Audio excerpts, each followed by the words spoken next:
Tonight with Peter Jennings.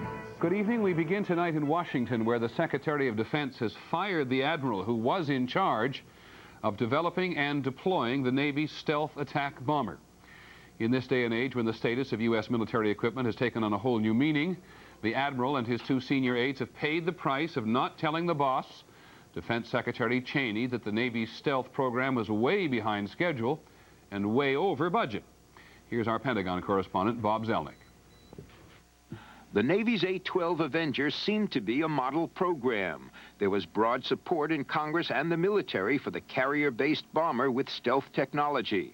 Last spring, Defense Secretary Cheney recommended buying more than 600 of the planes at a cost of more than $51 billion.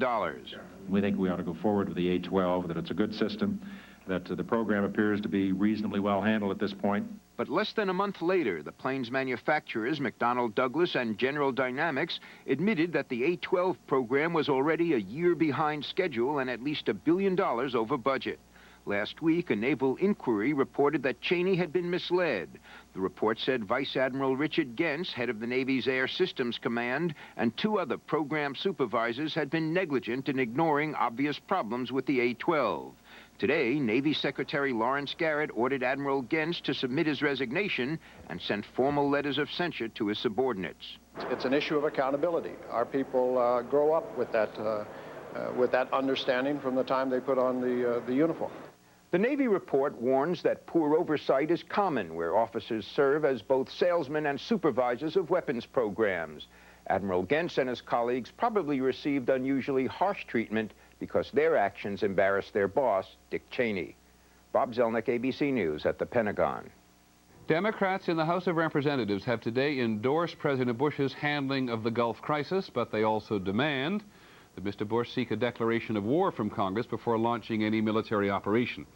Words of caution on the Gulf today from the man who helped to get America so deeply involved in Vietnam.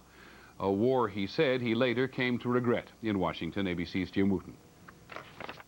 He was a cold warrior for Kennedy and one of Johnson's hard-eyed hawks, always telling Congress there was light at the end of the Vietnam tunnel. But a generation later, Robert McNamara was on Capitol Hill today counseling patience and prudence in the Persian Gulf, warning the senators against slipping easily into war. The point is, it's going to be bloody. There are going to be thousands and thousands and thousands of casualties, particularly for the U.S., but also for Iraq. And he urged them not to allow George Bush by himself to commit troops to combat. To say that I do not believe any single human being should take this nation to war by his own decision. That includes the president.